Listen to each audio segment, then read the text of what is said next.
All right. Hi, everybody. Welcome to the American Red Cross Facebook Live discussing first aid training today. My name is Owen, an American Red Cross instructor trainer and owner of a licensed training provider with the American Red Cross. I'm here today with my colleague, Dawn. Dawn, would you mind introducing yourself and tell them why you're here and who you are? Sure. My name's Dawn. I am also an instructor trainer for the Red Cross for mostly land, well, all land classes. So first aid, CPR, basic life support, advanced life support, pediatric advanced life support, and I work for Owen. So, so that's why I'm here. But we're just here today to kind of talk about some first aid stuff and questions people might have, and I don't know, Yeah, be pretty casual about definitely. it. Yeah. Absolutely. And speaking of casual, right, this whole working from home thing has I us know you just saw working my daughter pop in the background. working in our houses. So you might see kids walk by, you might see a dog, you might hear a barking, right? So like I said, very casual conversation here today that we want to address kind of our journeys to becoming American Red Cross instructors and instructor trainers, talk about some first aid tips, and hopefully inspire or encourage some of you guys to become instructors or instructor trainers for the American Red Cross as well. That being said, if you wouldn't mind dropping in the comments who you are, your experience with the American Red Cross and Red Cross training, and then also where you're joining from. We got people coming from all over the world, and we'd love to hear where you're from. Dawn and I are joining from the greater Baltimore, Maryland area. So that's kind of the area that we serve with the American Red Cross and teach most of our classes. So Dawn, we kind of talked a little bit about our roles, teaching a lot of classes. I know I do a lot on the aquatic side, and you do a lot more of those basic life support classes, advanced life support classes, pediatric advanced life support. But both kind of have their place. I guess I'll kind of talk about how I got to where I am in my role in the Red Cross, and I'd encourage you to do the same because both of us kind Okay. of got to our current positions in a little bit of a different way. So I'll start. I took my first aid CPR AED class with the Red Cross when I was 13 years old in a middle school phys ed class. Full disclosure, my dad's the department chair of that department at my high school and middle school, but he was really a strong advocate of teaching really adolescents the skills necessary to save or sustain human life. So took it, absolutely loved it. Naturally, I've been a swimmer my whole life. So at 15, I became a lifeguard. I thought there was nothing that I could love more than first aid, CPR, and AED training. Turns out I love lifeguarding training even more. At 16, became a CPR instructor. At 17, a lifeguarding instructor, and from there advanced to become instructor trainer disciplines in different disciplines. So ultimately, I could train other individuals to teach American Red Cross classes, as I felt that would allow for a bit more of a global change and distribution of American Red Cross content. Dawn, I know one of your famous lines is, "This is Famous. kind of in a previous life you were a Yeah. nurse." And then I pulled you out of that and over to Red Cross training. So, Dawn, do you mind sharing your experience with everybody as to how you arrived as an instructor trainer with the American Red Cross? Sure. So, yeah, I do always say that on pretty much every class I teach, I start with the whole in a previous life, I was a nurse, and I guess I'm still a nurse, but I haven't worked really as a nurse in a while now. Um, I was a nurse in the Navy, mostly labor and delivery, but then I did the stay-at-home mom thing for a while. And as my girls got older, I was volunteering more, and I took one of Owen's first aid classes for to become the first aid person for my daughter's Girl Scout troop. And And full as disclosure, we didn't know each other at that we point. didn't know each other at the time. No, I No. just had signed up for a class. I looked at the Red Cross Take a Class website and said, okay, here's one near me. So I, I Yeah. took the class, and as I sat there in the class watching everything, I'm like, I could do this. Like I could teach these classes. I think I could do this. And so I went up afterwards and asked if how do you become an instructor? And Next thing I knew, I was taking a instructor class, and then the next thing I knew, I was teaching classes, and then I am still doing that, and I love it. It's great. It was perfect during the pandemic for the flexibility that teaching, a couple hours in the evening or something like that were made life easier with the kids at home and doing virtual school, and having to make sure everybody's signed into the right classes at the right time and Right. all And that stuff. So it was awesome for that flexibility.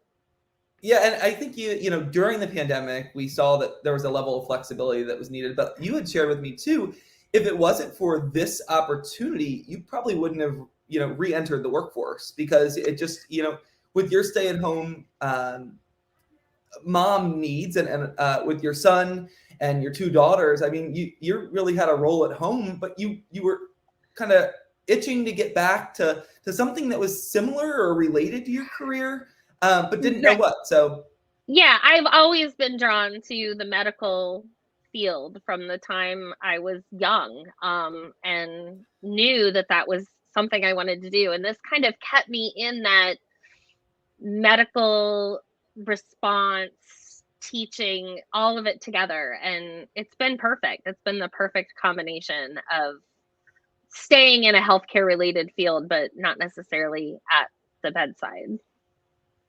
yeah, and I kind of want to go back to address what you had said about the pandemic there, because that was something that we've also talked about. In such a time where everything was changing, and we were still expected to train, right? I mean, we were navigating new protocols. How do we set mannequins 6 feet apart and have still somebody doing compressions while the other person's giving breaths and the other person's operating an AED? So we were forced to navigate a lot of these changes. But I know that one of the things that you and I do in our classes is we ask people, why are you coming to class? What about this is bringing you here? And you want to share?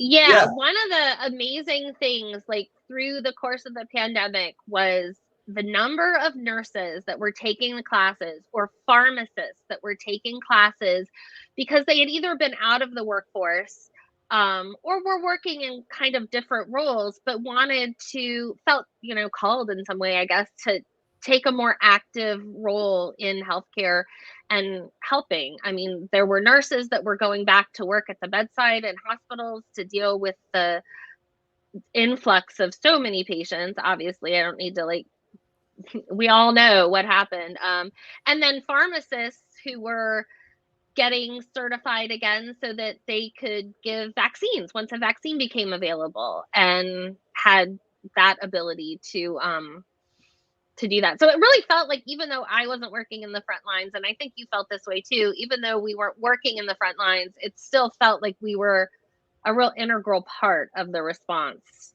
to the pandemic. Even with the lifeguarding, because I know you've said before, that was one of the few things people could do, was be outside. So. Right. And amidst trying to navigate these changes, still teach these classes, we were also, I mean, there was we were reducing our staff, right? So we were teaching more frequently, which, because we had such a need, and the way that Dawn and I kind of divided it, because at one point it was really just Dawn and I left teaching, because we had to condense our staff down to such a small amount. Dawn was teaching, I mean, how many, Dawn? First aid classes and basic life support trainings. I mean, all the time. And I was really 4 days a week. Aquatic side. Yeah, 4 days a week. And I was really on the aquatic side, because I mean, these states were opening for outdoor recreation and realizing that outdoor activities were safer than opening indoor locations. Well, lifeguards hadn't been trained like they were in the spring. So we were doing our best to offer lifeguard trainings to protect the public around water. So really on two different fronts, I was kind of working in the aquatic sector and really trying to train lifeguards to get back into the workforce and operate in a safe and still equitably trained waterfront and pool capacity. And Dawn was really a first line support for the healthcare professionals. So we felt that was really important during the pandemic, and I know it kind of fulfilled our void to help in a time of need.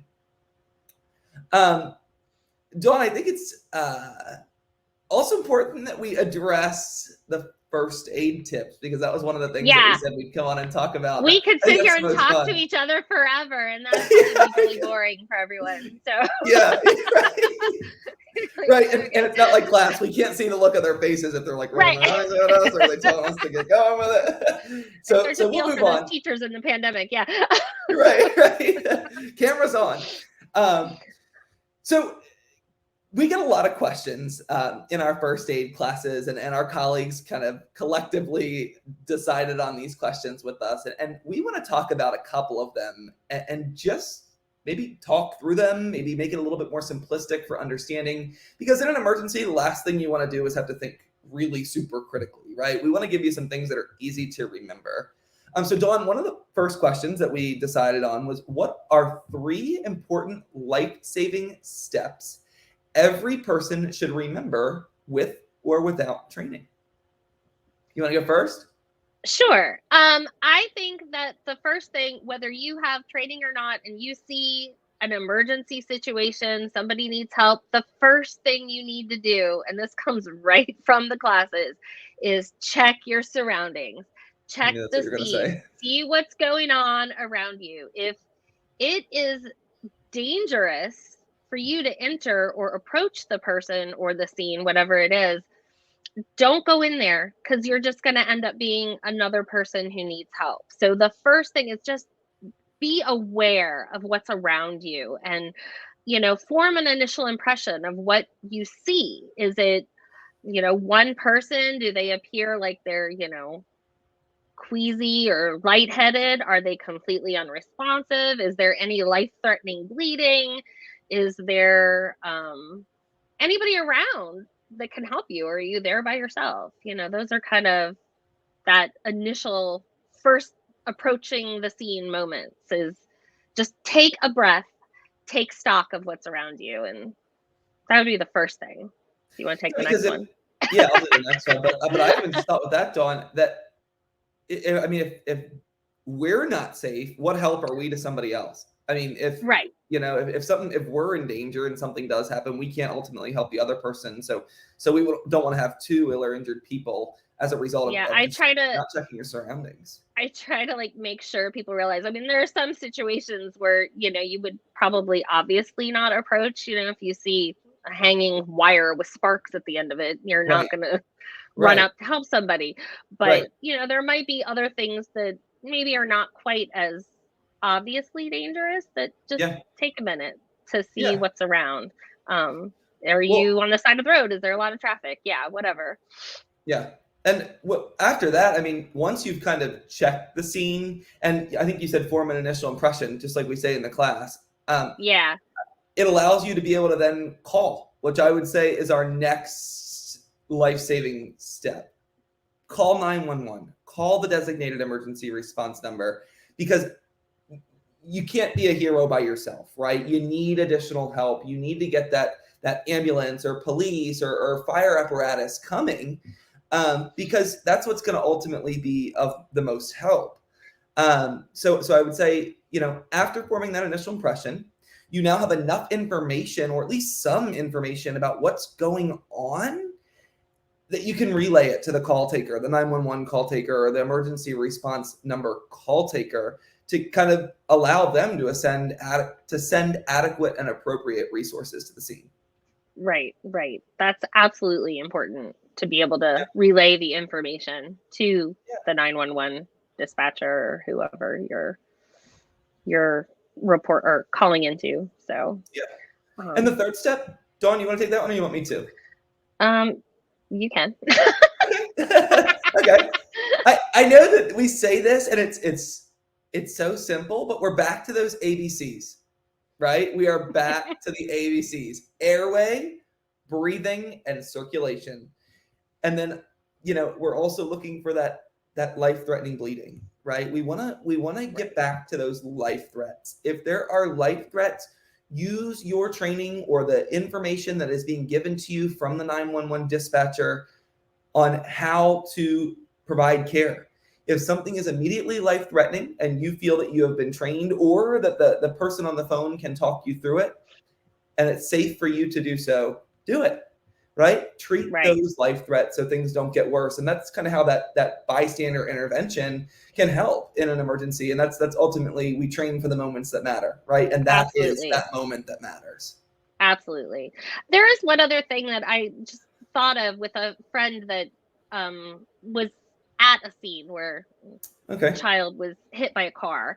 Yeah. And, she had recently taken a class and she said, I took charge in a way that I've never done in my life before and, pointed at somebody. They were all at the bus stop, pointed at somebody, Okay. you go call 911. And that very much, picking somebody out of the crowd and making sure like you designate somebody to do a job if you're sending somebody to call 911. And we do talk about that in the classes too, but just don't scream out, help, call 911, Right. make sure that somebody has some ownership of that task.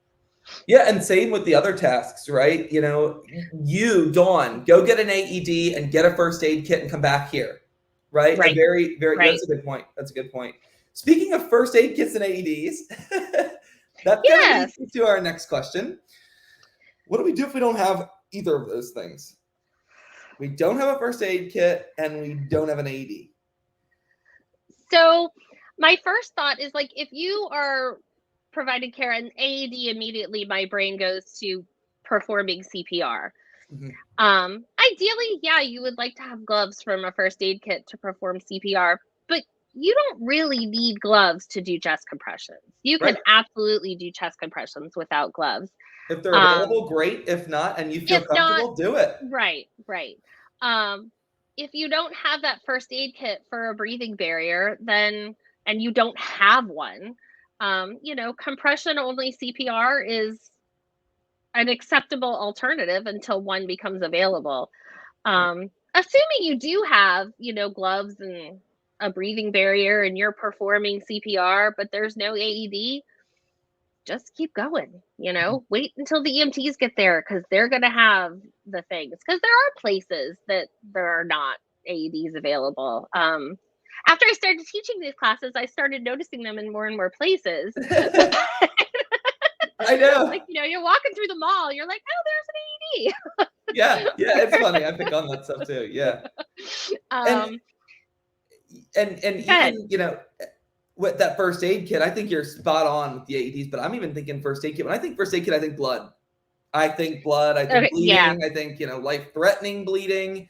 And we have this line now that we've really incorporated into our Red Cross training services classes of use any available resources to control bleeding.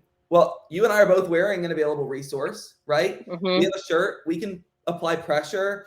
If you're wearing a belt, if you have, some sort of towel, you're at the pool, you're in a public shower area, it's adequate to use any available resources to control bleeding.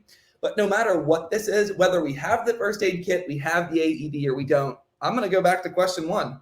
Call 911. Right. Absolutely. Get those resources coming. Absolutely. Yeah. Yeah, because that's who's going to bring the stuff That's who's going to bring all the extra stuff, right? Yeah, right. Absolutely. Yeah. Should we move on to the next question? Yeah, let's do it. Did we answer that one? I think we got that one. And, and if there's any questions, guys, drop them in the chat. Absolutely. Yeah, I was kind of looking to see. I've seen some, litho. Yeah. All over the place, people are here. That's pretty awesome. I love it. Rwanda, great. So one thing I get asked all the time in my classes is, what if I'm by myself and I approach the scene of the accident? What do I do if I'm by myself? Yeah. That is something that, I get that too. I know it's funny, my colleague, our colleague, Dallas, and I were just talking about that the other day with a student. We were teaching a first aid class and we got that exact question. So always call 911, but usually the question is when, And that kind of depends on what the situation is. If it is a child or infant and it is a life-threatening emergency, we say provide about 2 minutes of care first before calling 911, because usually it's some sort of respiratory natured illness. If they are in an arrest state, pulseless and no breathing, we say give about 2 minutes of CPR prior to calling 911. If it is an adult and there is a life threat, such as, they're pulseless and not breathing, at that point, we'd say call 911 right away, because we've got to start that cardiac chain of survival, right? That early advanced life support, that early defibrillation, that early high quality CPR. We want to get them to definitive care as quickly as possible, because with an adult, it's much more likely to be cardiac natured. Yeah, absolutely. One thing I always mention in my class too is, we almost all of us have, a phone in our pocket. And you can sometimes do both at the same time, turn on That's a good point. speakerphone. I'm not going to say anybody's, Yeah, Alexa, SIRI, any of those. right? I don't want to say any of those Yeah. names because they'll Right, it'll start all talking to come. me over here. My watch will come on. Yeah. But I mean, the fact that we're afraid to say it is kind of says how easy it is to be able to say, hey, tell my phone to do what I need it to do and make that call to 911. And then you're on speakerphone and you can follow the dispatcher's directions as what you might need to do to help the person, while you are also calling for help. So, I mean, there are instances where you don't have that phone, but I don't know. I generally feel naked if I leave the house without it. So yeah, I feel like it should be around my neck. I feel like I should be wearing it on a necklace. But that's a good point. And even our watches, I mean, smart watches, right? There's features now that you just have to tap them a few times to call, right? I've actually had it in class where the button was held down and somebody yelled it and it actually called, right? Yep.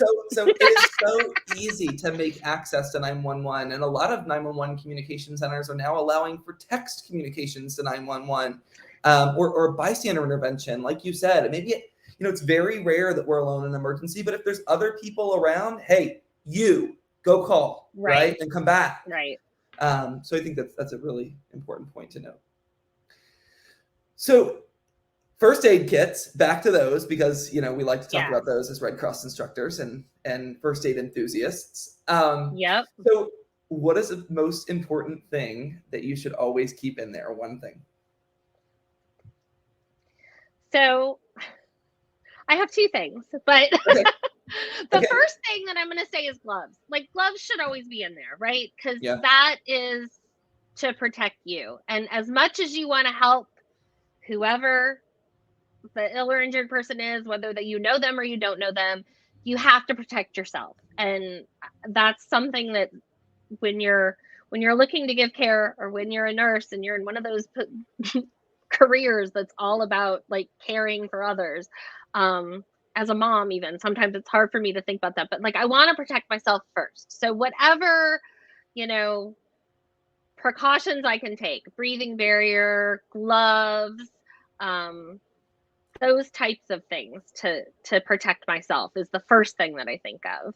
So my saying that I use in class, because I use it in every class, and I borrowed it from an instructor that I taught with years ago. But you always need to do the voodoo that you do to keep their goo off you, right? Do the voodoo that you do to keep their goo off you, and that starts with gloves. That starts with gloves. I mean, that's protecting ourselves, right? And in nursing school, they said if it's wet and it's not yours, don't touch it without gloves. Right. That's a good point. Yeah, exactly. And you know what? Even in the EMT classes that I teach, right, or have been a part of over the years, it's the same concept for the pre-hospital providers. And Dawn, you're being told in hospital, it's the most important thing, right? So why would we not make that same recommendation for the general population? Protect yourself. Yep. You're the most important person on the scene. I see somebody commented in the chat that bandages goes along with would be a most important thing, which kind of goes along with what I think you would say is the Yeah, I would I'm say the thinking tourniquet and the correctly. bleeding Yeah, control. Yeah. tourniquet, bleeding. Yep. Tourniquet's a big one. I mean, we know that, and even with the development of some of these new Red Cross courses, Dawn and I are both learning and teaching the first aid for severe trauma course now, fast. And it's all about life-threatening bleeding control and differential between life-threatening bleeding and non-life-threatening bleeding, and that early application of a tourniquet. I mean, Dawn, you can speak to it. It saves lives. Yeah, Putting absolutely. and it's so simple. So simple. Absolutely. It looks like here Nikki also said she's Yeah, I just saw watching and hoping to get certified in CPR and first aid for work. She is a CNA. We teach a lot of them, and heard that she should go through the Red Cross. Absolutely, you should go through the Red Cross. Dawn, Definitely the Red Cross. You want to give some guidance on how? So the easiest way to find a Red Cross class near you is to just go to www.redcross.org/take-a-class, and it gives you the ability to search for what kind of class you're looking for, whether it be basic life support or first aid or lifeguarding, and search within a certain radius of your location. That's the best way to get started. As a CNA, you could start maybe by taking the adult and pediatric first aid CPR AED class.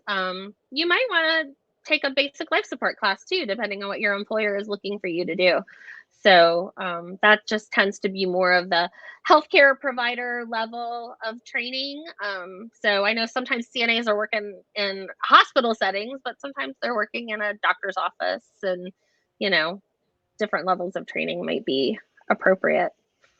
Yeah, and the other thing too, Dawn and I always remind you, make sure you're distinctly choosing whether you want an entirely instructor-led course or if you're looking for a more of a blended learning approach. And if you have a blended learning class, make sure you do that online work prior to attending. Absolutely. Yeah, we got to make sure you get that online work done, because there's some critical information in there that ultimately needs to be done prior to coming to the in-person session, so that way you have that baseline knowledge. I have many people tell me they love the blended learning format. It's that's what, when you and I took our advanced life support and pediatric advanced life support classes, that's how we did it, and we learned so much from so that.